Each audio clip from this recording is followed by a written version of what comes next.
Ladies and gentlemen, welcome to Not a Boring Real Estate Podcast. We're your host, Ryan Domis. I'm Diego Vazquez. And we're here with our guest, Mr. Chris Baker here today. How you doing? Chris Baker, good friend of ours.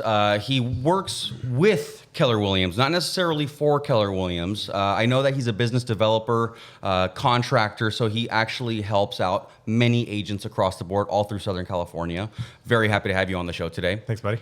So, Glad to be here. Chris, please tell the people, what do you do? Okay. Well, I have a lot of roles that I do, but mostly it's, like you said, business development. And what is that primarily? Well, in the world of real estate, I've noticed in the 10 years that I've been doing this for the most part, 8 to be exact, a lot of agents treat this like a job and not a business and not a career. So my focus is helping shift not just the mindset, but the actual foundation of these businesses, whether it's, I want to build a team, Chris. Can you help me do that? Absolutely. Or, hey, Chris, do you know of someone who's looking to hire? I want to join an organization that can help me grow as well. So, yeah, I help them, guide them down that path. And essentially, I'm the invisible back office to most people's businesses. Yo, if that makes sense. So why haven't, maybe some people out there have, why haven't I heard of this before? Yeah. Well, not a lot of people are utilizing this because everyone is training on either contracts or just, real estate 101. They're not necessarily teaching you how to treat this like a business. And that's one of the things that I love about this industry is it's no different than aviation. No, it's no different than the restaurant business. It's a business model that you can adapt to sell real estate and build a legacy for generations to come. But nobody capitalizes on that. In fact, 67% of the people that I personally know, this is not like a national statistic, this is my own personal statistic, but 67+% of the people that I've known since I started in the real estate career are no longer in it because they treated this industry like a job and all they were salespeople. They didn't treat it like a career, a business, and when 2020 hit, and the pandemic hit and we were classified as non-essential workers, a lot of people gave up. And when they gave up, they had to go get a job just to sustain, their livelihood. And we know realtors, we like to live large, you know what I mean? No, we do. We And definitely sometimes you guys live a little too large. And a lot of agents don't. And, this is something I learned from Keller Williams is leading with revenue. They spend all this money hoping that they're going to succeed. And then it doesn't work. And they've just lost all this money. And now what am I going to do? That's their thought. What do I do next? Yeah. They haven't built a foundation. And someone once taught me, the whole essence of building a foundation or a business is ask yourself this question. Let's say you won a sweepstakes, 30-day, fully paid expense anywhere in the world. Where would you want to go? Oh, man. That's a good one. Ryan, where would you want to go? Dude, I'd go to Switzerland. If not, Switzerland. Switzerland. Yeah, that's where I'd go. Dope. Okay. Yeah, that'd be fun. How about you? I've always wanted to go to see those crazy temples in Thailand. You know what I mean? Mm-hmm. Like the ones in Mortal Kombat. Yeah. That's what I want. Dude. That's what I want to go see. So See the monkeys all up in there. You know what I mean? you want a 30-day paid expense trip to this Thailand, Mortal Kombat, environment. You went to Switzerland, and you're in real estate. Yeah. What happens to your business? Oh shit. Oh, man. It's dead. There's nothing dead, going dude. on. Completely dead. Unless I got some escrows and maybe Yeah. my TC's handling Or if it. I have a team. Right, or the Work lender's helping out. And that's a very humble response Yeah. because I get a lot of people that will say yes, and it stops or it slows down. But then you get the cocky agents. Yes. I'll leverage that. Someone, hey, this guy owes me a favor. He'll take care of it. Okay, well, what if a life event happens? Like who's generating, right? Correct. What if something happens to them when you're gone and you're overseas? How are you going to control that? You can't. No, you can't control that. You can't. No, Absolutely not. So that's why I found that being a business developer to help people build the foundation so that I can be the back office to their, career, to their business. Yes. Right. To help them build their front office, to then help them skyrocket. That's just been my forte. That's the passion I have, because to be able to be part of something, like, think about it. Let's say you're not a founder or an investor, but you help set the tone for the founder of Delta Airlines or United, right? And it's like, that company's successful, but you help push them on the swing. Okay. Right? And they know that you're the guy that helped them. And So how would that make you feel? Oh, breaking this down to like let's just say lower level agents, new Sure. agents, right? Like if I would have known about this like 4 years ago, Sure. dude, I'd be in a much different position in my career. Yeah. Because for 4 years, I've been transactional, right? And I've just been very like, okay, I got this deal. Let's look for the next one. Let's look for the next one. In essence, like, you know, and you just make so many mistakes that if they were to have someone like you in their corner, Sure. that would all be minimized. Now, there's a lot of other, you know, like recruiters out there, right? And the recruiters, I feel like they kind of pitch what you're saying, Sure. but they're busier recruiting than they Yeah. are actually helping that low-level agent that they promise the world. And it stops right when they recruit them. They go away. And I'm not in the business to recruit. Yeah. You know, like I've done it. We all have. I mean, that's part of the business. You know, you recruit not just other agents, but you know, you want to recruit to your own business. Like you want to build your pipeline for clientels. You know, you got to go out there, you lead gen and door knock and do what you need to do. For me, I'm not in the business of recruiting.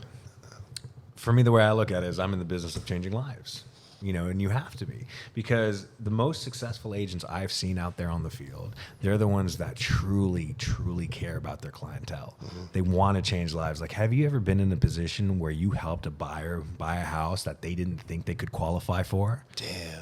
And you hand them the keys and they're crying, but it's like, they're not crying because they're sad, but they're crying because they're just, they're so Well, I know happy. a lot of realtors have that story, but like, Sure. but you've built some badass agents that Yeah. we know of. Yeah. What's it like to take an agent and turn them into a badass mega agent? What's that like? Because you've done that. Like from before. ground zero, like It's Yeah. a lot of fun. I will be. The one word is fun, because I like working around the same type of mentality that I have. You have to have a passion and a drive to succeed. Yeah. And if you don't, then it's like, well, if I'm going to coach you or help you or hold your hand, right, and you're not moving at my pace or, you know, trying to go faster than me, then it's like, if I have to drag you, then what's the point? What's the point? You know, the people that I like to get involved with are the people that really just have just that moxie, if you will. Yeah. Okay. Moxie, You know? like that. Yes. So give us an example. What's one of the main agents? I mean, we know, but we'll let you. Oh, there's a ton. I mean, I remember,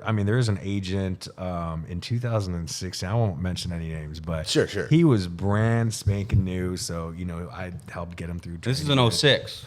No, 2016. 2016. 2016. I'm like, bro, 06, you're not. No, I was still in high school. 2016. Okay. Yeah, so Yeah. you know, we get him through the training and education and everything, and as he's getting busier because he's hustling and getting so much work done, it's like, okay, now it's time to leverage, right? So now let's start building the foundation of your team, because, like, let's be honest, you cannot do all of it on your own. You just can't. You have to be able to leverage certain aspects of the business so that you can focus on the income producing activities. You have to. No, you got to. Yeah. Because Without a doubt. when that happens, like, and that's fun for me, because it's like, oh, look, here. So we have what's called a disc assessment. So I'm a high D, so I'm a driver, but I'm also a high C, so I'm a very Okay. Well, analytical- hold on. Well, for the viewers, what's a disc assessment? Oh, that's a great question. So a disc assessment is a personality assessment where it shows different personality traits. Like if you're a high D, you're a driver, you're driven, you're just a go-getter. A high C, you know, another one of mine is very analytical, meticulous. You know, you like numbers, you color code your calendar, stuff like that. I've seen this guy's calendar. It's fucking Dude, it's every awesome, color of dude. the rainbow. Yes. High I, you got is a people person. Like you just love people. Like you're very social and you're just, you know, the life of the party.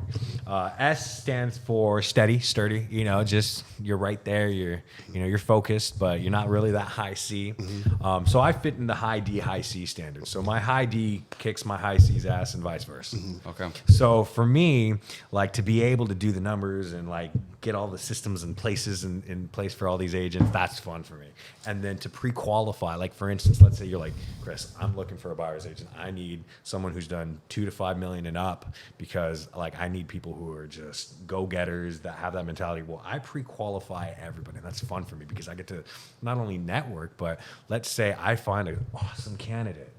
but they're not the right one for you. It's funny. He's talking about pre-qualifying realtors. Like Yeah. we pre-qualify Right. Yeah. our Actual buyers. buyers, Exactly. dude. Yeah. He's pre-qualifying us realtors. Yeah. Right, because then it might not be the best fit for you, but I'm like, oh my gosh, Ryan, hey, look, listen, I'm helping Diego out, like build his team, and I found this person. Now, based on what we talked about, oh my gosh, you got to talk to this person, you know? So do you mind if I, like, because you said you were looking too, so I would just go ahead and shift them based on, you know, because I give them an assessment. Okay. And it allows me to help identify not just the strengths and weaknesses, but just the ideal environment in which they're in so that I can place them in the right place and not have to waste anybody's time. Because if you're looking to build a team, you know, you could be like, oh man, Charles, he's awesome, right? But then you work with Charles and Charles sucks. Which has happened. It's happened It before, dude. happens. Yeah. And you've wasted time and money and effort to try and help Charles, but Charles isn't good. No. You know, he just doesn't have, you know, that natural tendency to, like, you know. So in fact, there was it reminds me of a time where I had a guy come to me and he had a team and he's like, Chris, listen,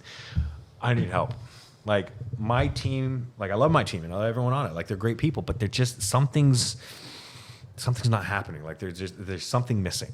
So I assessed everybody because what I do is I like to assess the strengths and weaknesses and, you know, some of the roles in the industry in which they're naturally good at. Yeah. Okay. And I was like, okay, let me assess all these people. And so I did. And then I validated it because nobody knows them better than them, right? No. So once I did that, I was like, dude, you've got the right people. You just got them doing the wrong jobs. The wrong jobs because they didn't do the disc assessment. Right. Well, it wasn't Yeah. the disc assessment. It was something Yeah. a little more deeper than that. But Oh, nice. Let me cut you off. yeah. Yeah, because dude, we can give this guy fucking 2 hours of Yes. this fucking, because he's got that much information. But what I want to do is I want to really shore it up for the viewers. You built, again, so many agents, right? What's the difference between like the ones who don't make it and the ones who do seem to get it? Consistency. Consistency. People will let so many things affect them, whether it's laziness, whether it's distractions, and honestly, sometimes they let they get in the way of themselves. Oh, yeah. Mindset's a big one. Oh, I sure. can't tell you how many agents I've seen like have to leave the industry, not because they wanted to, because they have to, because they picked up some sort of vice, and it's so sad. But sometimes, like, Yeah, if there's like loan officers, realtors, like there's, you know, rest in peace people. There's people in our industry that have passed away in the last couple of years because of vices that they've picked up. exactly, and quite frankly, it's like this is a tough industry to be in, and there's a lot of sharks out there that, you know, you're going up against. You know? Think about it. You're a new agent. You know, you got moxie. Sure. But you might just trust the wrong person and start to work at the wrong place in the wrong environment, and then little before you know, you think you're Wolf of Wall Street doing fucking blow till like 5 a.m. with, you know, in Vegas, and that does really happen to a lot of people. So good thing that you're of, like, more people need to know about this. Agents out there. So if you're a new agent and you're at a broker right now, or a brokerage that's not giving you what you need, I would look for somebody like Chris. If not Chris, look for Chris. But I would really look for someone that is going to help you invest in your future, whether it be to set the systems up in place. I mean, dude, this guy literally will look for a candidate and assess them to make sure that they're going to be a right fit for the team that you hope to develop one day. I mean, I don't know anywhere else that does that. No. Nobody else does that. And Chris is the best when it comes to attracting the right agents, showing value, the value proposition, and providing that value. So, I mean, that's something that you do consistently. Absolutely. Yeah. And consistency is a key word. But the thing is, you know, some people take for granted, they're like, oh, well, you're going to help me. Well, yeah, I'm going to help you, and I'm going to be your back office to help build your foundation, but I'm not going to go out on the field for you. No. You see what I'm saying? Like, I'll provide you the tools and the systems and the formula, and I'll go out there and hustle for you in the sense that I'll help you find, whether it's an administrative assistant, a TC, a buyer's agent, showing agent, OSA. I'll pre-qualify everybody. In fact, I'll even take the team and help train them so you can focus on your clients and getting more clients. Yes. Your goal as a leader isn't to train the systems and tools and what's going on. That's and just time consuming. Exactly. I know. I can't, Contracts. and I love training. Yeah. But when you're busy trying to get business and put meat on the table essentially for everybody to eat, Sure. you have to be busy marketing and doing all these things. Now I have to stop what I'm doing to train a green agent to not piss me off, essentially, right? And not get sued. And Yes. I think that's why there's so many agents that don't even create teams because of that, because they're like, I just don't have the time to be teaching people. Well, that's the cool thing about franchise companies. Because franchise companies, and I'm not naming any specific one, but there's tons out there. Some of the big ones. And the cool thing about them is they take the risk and liability off of your shoulders. If you're a broker, right, leverage the risk and liability to a franchise. That way, the only thing you can focus on is your team. And if they get sued, you're not the one getting sued. I mean, in essence, yeah, your team is, but the one's going to court is the broker of the franchise that you've hired to partner associate with. So leverage that. That's the key to this business is leverage. Don't do everything yourself. Yes. So that's a great reason to not be an indie, right? Join a bigger company because then you, Indies are. Yeah. Let me tell you about indies, man. I mean, So what's an indie? Again, remember, you got to think about our viewers. We're talking a lot of jargon, talking about disc assessments. We're talking about fucking. That's a good point. You know what I mean? Yeah. So we got Jake over here who's getting his license eventually. Yeah, we got my buddy over yeah. there. So an Back, indie shout is out an Jake. independent broker. So basically that's I'm starting my own company, my own brand, and I'm doing it from scratch, and I'm going to build my own business. I'm going to be the broker. I'm going to be the one-stop shop for agents. And quite frankly, I admire them. I do. Because, so for me, I started my career with a franchise. And it had everything at my disposal ready to go for me to utilize. And whether it's training or systems and tools, whatever I needed was ready to go. It was a plug and play for me. But these people, I give them credit. They're building this from scratch. And I'm just like, you got to be a smart dude, or person to do that. You got to, like man or woman, you Well, got they're to. doing it from scratch. They're Right. they're legit, like you have to create your own systems. And it's like, why reinvent the wheel? Like literally, like there's bigger companies out there. I'm just 100%. naming from experience. Sure. Keller Williams, literally, like they did everything for you. They already did it. There's freaking minds that have been doing this shit a lot longer than you have. And I literally, I mean, I'm speaking from my own experience. Like, I feel like every agent is trying to reinvent the wheel as we just try to make it in this business. Yeah, dude. There's no reason to reinvent the wheel specifically because the industry itself is already it's changing almost on the daily. I mean, they just again in less than 12, 24 months, they already just updated the RPA. That's right. They just did it again. I mean, it's like you can't. Why reinvent the wheel when the economy and the industry is always reinventing itself? Yeah, good point. The only thing that should be reinvented is technology to adapt to the shifting markets and the shifting economy and to the platform in which we utilize in this industry. So don't reinvent the wheel. Just pick one, run with it, and then adapt to it.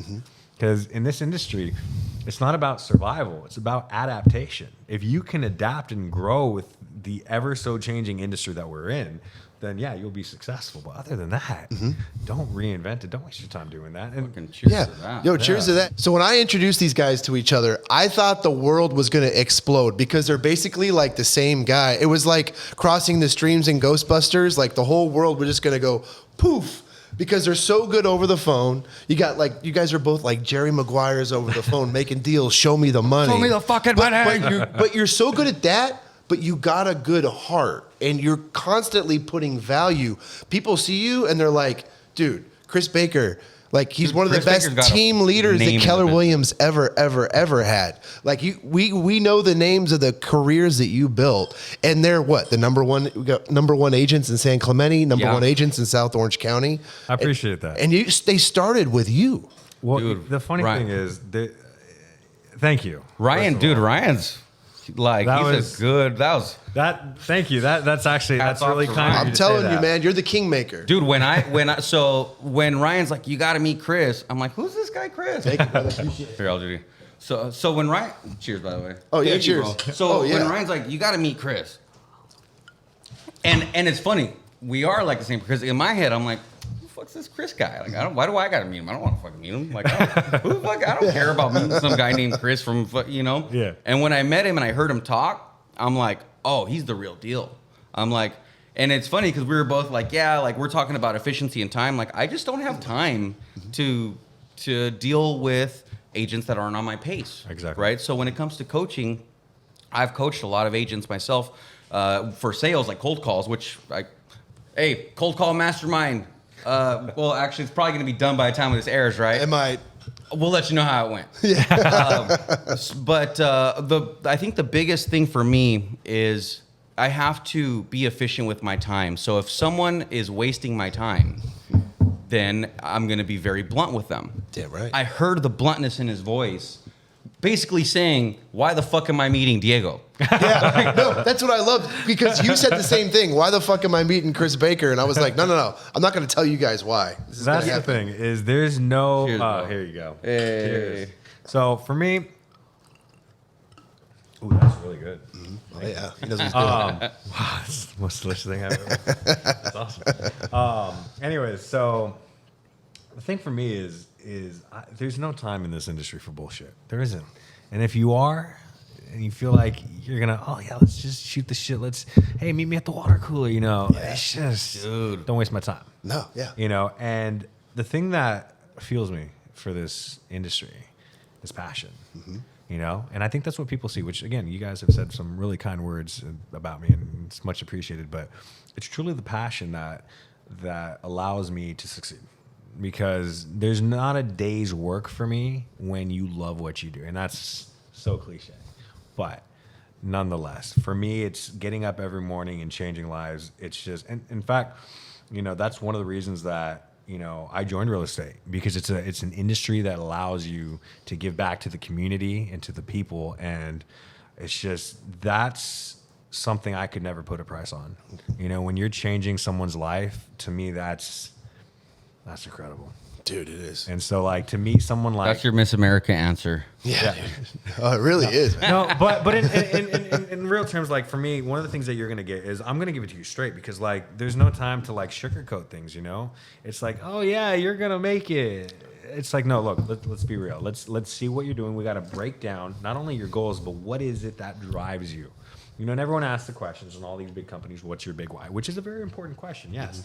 But what gets you up in the morning to say, I'm going to make this a career, I'm going to make this special, and I'm going to make a difference in the world? What allows you to think that way? What is it in your head that gets you going? For me, it's the passion that I have for changing lives. So you got to ask yourself the same question. What gets you up every day? Love that. Wow. Yeah. And that's why I became a team leader. Yeah. That's it, man. It's like changing lives. And you showed me how that actually happens in real life. I've sat in rooms with you to be on the phone, and your excitement of that life-changing energy comes through over the phone. I mean, I could call the same person and not get the same reaction, but they hear that life on the phone, and it's like they just want to talk to you. They already knew why you're calling, but they just want to talk to you. You can't get Chris and I in the same room on the phone at the same time. We can't. No, because Diego, you have the same thing as me. It's that passion, and you're talking to somebody, whether you're recruiting or whether you're trying to get a listing. Like, you build a rapport over the phone just by, it's whether. It's not just what you're saying. It's they can hear that passion in your voice, and when they can relate to you, when they like you, like, to build a relationship in 7 to 10 seconds, and then have that conversation go. And I think I was in the room and you were on a conversation for what, 20, 25 minutes, like with it was someone like you've never even met. Yeah. Who does that? What industry are you in where you can just call a random number or random person and talk to them for 25 minutes? I didn't even know it took. I was like, dude, that was 25 minutes. Like, No. that's, if anything, that's a problem when I get on the phone. Like, when I'm like cold calling, I'm like, I have to be aware of, like, which one is actually going to be business. I have no problem getting people on the phone and talking to them, right? Most people, they don't even like do the calls, much less have a conversation to be able to get business from it. I'm sitting there like, dude, if I get on the phones for 2 hours and I have 3 conversations, it might be the whole 2 hours. Right. So it's about shoring it up. It's about being efficient with my time. But that's what I teach essentially, is like, you can just have a conversation with But them. it's about building relationships at the same time, because even if the person that you're talking on the phone with, even if they're not someone that you can work with directly, I'm sure you're going to make such an impression where they're going to tell someone about you, like, oh my, hey, I just, like, the lady you spoke to, she probably went home and was like, I just talked to the most amazing guy ever. I me, this Diego guy, like, I can't wait for my next conversation. Because you get them thinking. The husband's getting Everybody's jealous. pumping each other up the, today. the husband's getting jealous. Like, who's this Diego guy? What are you wearing, Stacy? What's that Farmers Insurance commercial? Okay, Chris. Yeah. This question for the both of us. You go first. Okay. There are agents that are having the best year ever. Yeah. There are agents that are having the worst year ever that are blaming it on the current market. What is it that separates them? You know, it's funny that you say that, but it's perspective. It really is. Because some people can say, you know what, like, this is the best year I've ever had. And it was, you know, a decent year. Maybe they did 10, 20 million. And I have clients of mine that they say this is the worst year they ever had because they didn't surpass the $100 million mark that they have the last 5-6 years. So for them, it was a terrible, terrible year. But someone, like, I was just talking to someone, and she, you know, she's like, I did 7, 8 by myself. But she's like, you're telling me that one of your clients, who typically does over 100 million, is sad, not sad, but upset that they didn't hit the 100 million mark and they still landed on 90. I'm like, yes, absolutely. Because to them, that's their version, their, you know, term of failure. Yeah. So in their minds, they failed, but in others' eyes, that's a huge success. That's more than quadruple what that person did. So it's really perspective. So some people's like, you know, I've talked to some people who are like, well, you know, I did 20 million this year, which is double what I did last year. That was a great year. That's a great year. That was a great year. You know, and others are like, wow, I was short of my goal. And there's other people that are like, oh, the market, you know, and to me, look, the market shifts. Yeah. Right? And we know interest rates are going down. Fucking thank God. But to blame the industry on your failures Yeah. Shit. is an excuse. Oh, it is. I know an agent who, yes, does listing and buyer sides, but just on the listing side, closes 10 to 15 a month. A month? A month. Whoa, Unit. dude. Units. That's awesome. What was that excuse again? Because how are they closing 10 to 15 a month, and you're saying, oh, no, none of my clients are buying that. Well, here's the thing. You're going back into the mindset of, I'm a realtor, I'm a salesperson. This is a business. It's not just, don't just think like that. You're also a therapist, a guidance counselor. You're more than just a salesperson to these clients. And if you say, oh, it's a bad time to buy, but then they meet, you know, That so-and-so, agent. and they see it's a good time to buy, and you didn't sign a contract with them. Ryan, same question for you. What is the difference between the successful agent this year and the agent that tanked this year? They listen to the bad news. They pay attention to the bad news, and it just grows in their head. They just, CNN said this. We've got those agents that come up to us and they're like, CNN said this. By the way, my cap split is this.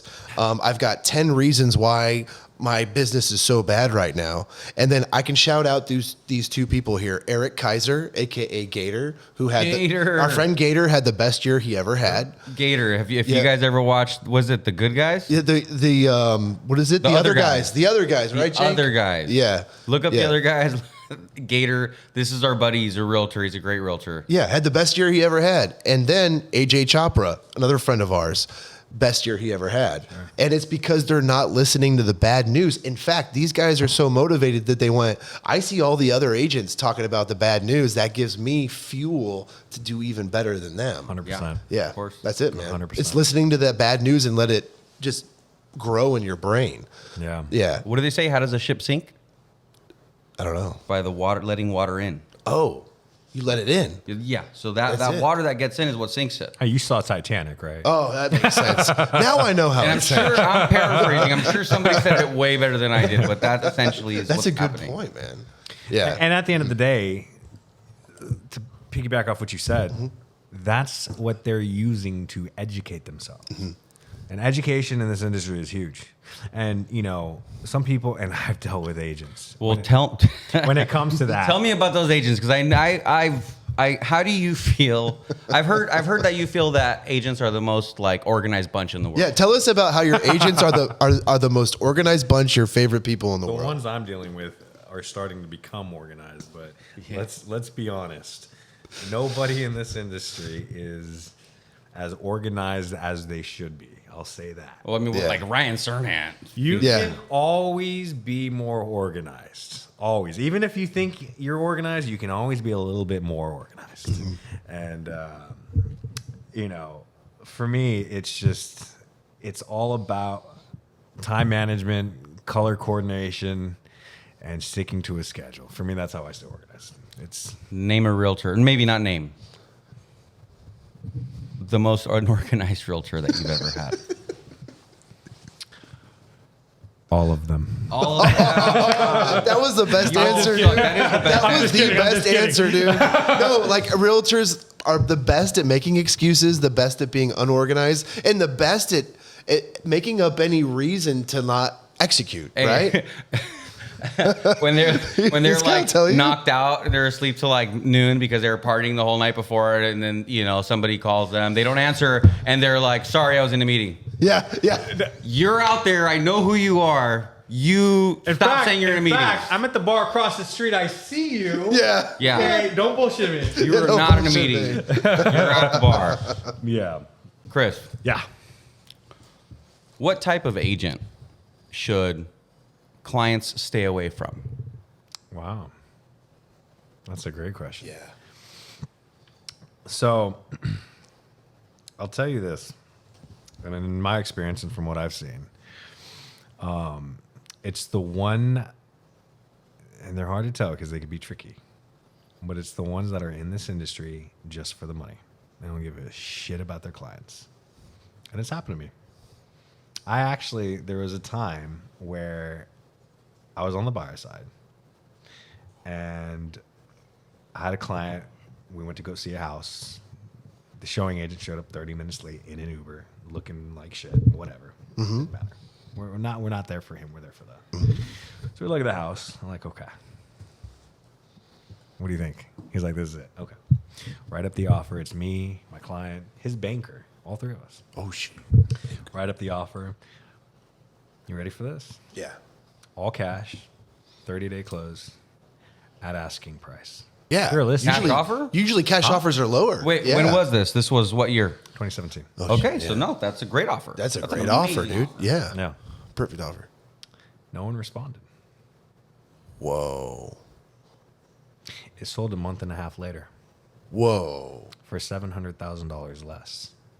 Whoa. $700,000 less. Want to take a guess on why? Because that agent who wrote the offer was no bueno. The agent bought it himself. Double-ended it. He double-ended. Oh, he was like, no thanks. I'm gonna wait for my own buyer. Correct. Oh God, that's awful. $700,000 difference. Those sellers are, So, those sellers missed out. well, he might not have even presented the offer to his sellers. That happens a lot. I didn't realize that this happened because I didn't think that was possible. No. So, like I said, it's tricky because when you're selling your house, for instance, you're going to have people that come by and they're going to sell you the world. It's, do they deliver on it? How are you going to know until you hire them? So, to answer your question, it's a very difficult question. Yeah, But because to they're be- so good at being sneaky. And yeah, so, but to be on the other end of a transaction like that firsthand, I can tell you it sucks. So, what would you recommend a buyer or seller do when shopping for a realtor?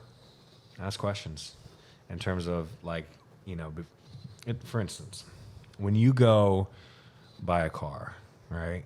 Do you go straight to that lot and buy a car? Or do you shop around? A lot of people just go straight to the lot. Yeah. You guys need to go shop They around should a little shop bit. around a little Do bit, the yeah. walk away thing, like where you Yeah. when you're shopping for a car, do the like, hey, I'm gonna go next door. And why is that important? Because then they're like, oh, I'm gonna lose this Yeah, no, one. they Now I'll might drop lose my you. pants. Let me explain Sales something term. to you. Yeah. Let me explain something to you. What does the car salesman do when you say I'm going to go look around? Oh. Shit their pants. They panic. Well, before you leave here, I can offer you this. It's like, oh, you just offer Why me- didn't you offer me that before? Yeah. That's my point. So for me, like for instance, when new agents come to me all the time. Hey, Chris, hey, there's a new agent coming. Can you talk to them? Sure, I've got a few minutes. I'll talk to them. I don't know if this is the company for me. I'm like, oh, that's okay. I do something that most people don't. You know what I do? Go. No, I don't just send them away. I send them away with the name and the phone number of someone else at a different company. Because I'm like, let me explain something to you. Even if you don't choose to hire me and my staff, right, that's fine. Like, this is an industry where we can all thrive, and it doesn't have to just be with one company. You can go to this company and still be successful, right? But I'm going to give you a name of a person that runs a different brokerage, than me, a completely different franchise, that I know will treat you with the same level of integrity and professionalism as I would. So even if you don't hire me, you're hiring someone that even I trust. And so to help them, push them somewhere else, they're like, wait, are you serious? I'm like, yeah, seriously, call that person up, tell them I referred you. Don't Chris sent you. Yeah. And 9 out of 10 times they come back. Does that work in the world of dating where you're like, hey, I know you kind of like me. Look, I'm in a relationship. But my friend over here, I'll give you his name and number, but It does work in the world of dating. I promise you, it works in the world of dating. When I was once upon a time, I was single, I was like with my buddy, and I went up to a girl and I was like, "You gotta meet my boy." Yeah. Like, hey, in his defense, he had bottle service, and I'm like, I'm gonna hook you up tonight. That worked in 2005, brother. Right. So I'm like, you got to meet my boy, and then I take her to him, and he's a good-looking guy, and she's like, but I like you, and I'm like, oh. Sorry, babe. Sorry. I was single. This was probably when you were still in high school, so this was a while ago. How old is your girlfriend? We're like 7 years age difference. Yeah. Okay. Yeah, buddy. Got her when she was 23. Yeah, hey. Let me get that. That's our boy Jake in the background. Artie Lang over there. That does. Please continue. You sent them elsewhere. Yeah. Because, wow. Oh, yeah. Jake makes them good, bro. Yeah. What can I say? He's the man. Cheers, buddy. And you bought this? Oh, yeah. That's Yellowstone whiskey. So the thing is, like, yes, you always want to get the close. Always. But the way I've learned to succeed, whether it was selling or whether it's, doing what I do now as an independent contractor, coaching, doing business development, it's by not providing that pressure. Because in order for someone to trust you and to build that relationship and have that loyalty be established, you want to know that they can trust you. And if you're pressuring them, pushing them, it's like they're going to look at you like, well, what's your motivation? Like, why are you pushing so hard? Desperation is a smelly cologne. Exactly. Yeah. So, like, for me, it's like, look, I'm not desperate to hire you. Like, look, I know what I do and what I bring to the table. And I have clients that can back me. And I have current clients right now that it's working great. Do I need to add on more? No. But am I open to that? Absolutely. So if I invite you in and I say, look, if you want to hire me, but I'm not going to force you to or convince you to do otherwise. All I'm going to do is provide you all the information for you to make the best educated decision for yourself. That's it. Cheers to that. Cheers to that, bro. Dude, Chris Baker is a household name in Keller Williams. Yeah. So when I joined, right, I had already known, hey, wait, let me drink this. Oh, yeah. So I had already known that Keller Williams is like the industry standard company. Drink the fucking juice, all that stuff. Drink the Kool-Aid, baby. Or drink the Kool-Aid. Mm-hmm. This is the only guy that I know that has to drink Kool-Aid. You are the Kool-Aid. I think I chug it. I am the Kool-Aid guy. He's the Kool-Aid man. He's the Kool-Aid man. Chris Baker's he's skeptical, right? He's very hey, I'm doing my own thing. But everybody in Keller Williams that I've ever met, you've made a name for yourself, dude. It's insane. Thanks, buddy. And I think it's because you're genuine. You're not afraid to ruffle feathers. Yeah. And your time is so important to you, but only because you are here to help those who want to be helped. 100%. And I thank you for coming on our show. Thanks, dude. I appreciate awesome. you guys having me. We wanted to have you back. Dude, you're coming He's back. got so much information, you guys, and especially for realtors. Essentially, our audience is people looking to buy, people looking to sell, but we really, we're here to help realtors as well. It's a tough time for every one of us. So if I could leave you with one thing, I had said it in our prior episodes, and it's really important right now more than ever, is put your brokerage to the test. Yeah. Make them work for you. Yeah. Find your Chris Baker, and if you can't, find Chris Baker. Dude, I'll never forget when Chris Baker said over the phone to an agent, "You don't work for us. I work for you." That blew me away. That blew me. Our company works for you. It's funny that you say that because, I mean, the last quarter of the year, I mean, one of the funny things that I said was, yeah, look, are you hiring? They're like, what? I'm like, are you hiring? Because, well, what do you apply for? I'm like, well, my middle name is Leverage. So to take away That's so cheap. 80%. I love it. I love it, though. So, no, it depends on who you're talking to, though. Yes. So, but honestly, it's like, for me, it's like, look. Baby boomers love that shit. Oh, no, that's the ones that it works with. Boomers. Yeah. But listen, my thing is, look, people want three things. What is it? Time, money, leverage. Simply put. And I ask people, well, which one do you want the most of? Well, all three. Okay, great. Well, how do you obtain it? Well, I don't know. Okay, well, do you want more money? Yeah, okay, well, then you have to have more time in order to focus on how to generate more income. Well, how do you get more time? Well, you have to have the right leverage. You know what I'm saying? Hi, I'm Leverage. That's where I go in with that cheesy mood. But one... So, Chris. Yeah. In October, Yes. I overheard you saying, Uh-huh. Happy New Year to agents that you would call. Yeah. Why would you say Happy New Year to agents in October?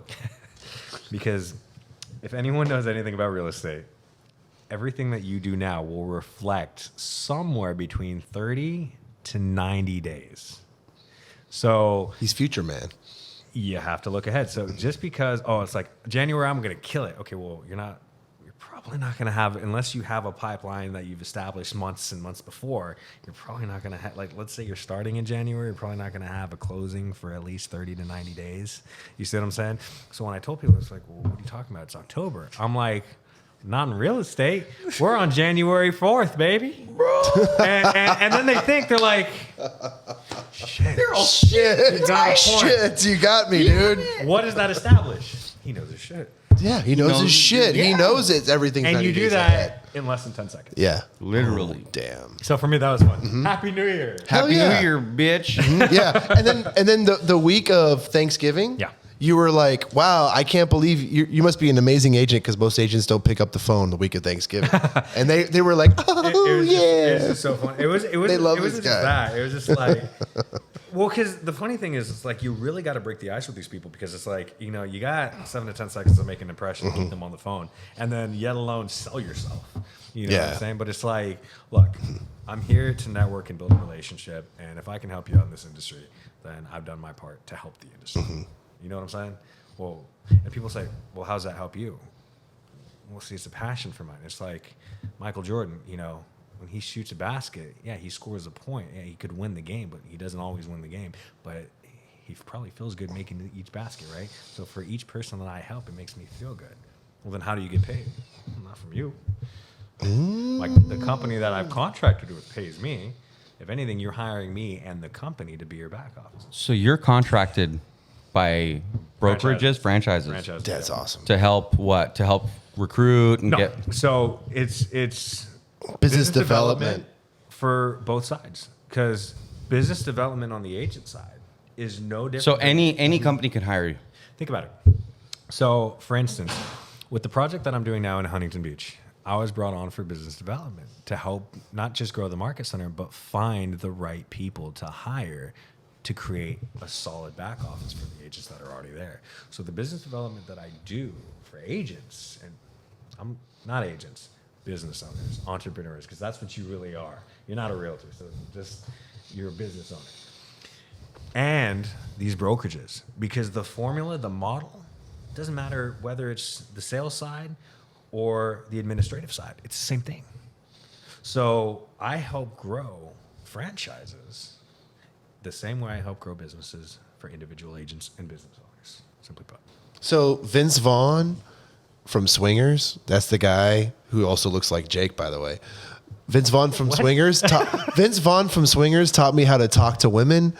Chris Baker taught me how to talk to agents. Thanks. That's it, man. That's it. That's it for today, everybody. Any other If you This is like the what we guy. have to talk about, make sure that you share it with your friends, share it with your mama, baby mama, everybody, and their mama.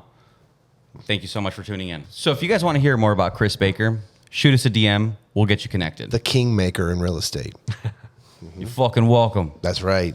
Joey, freaking Bobby Bag of Donuts over here. Thank you. And thank you, Chris Baker. He's the man. Thanks, gentlemen. Appreciate y'all. Cheers. I'm out.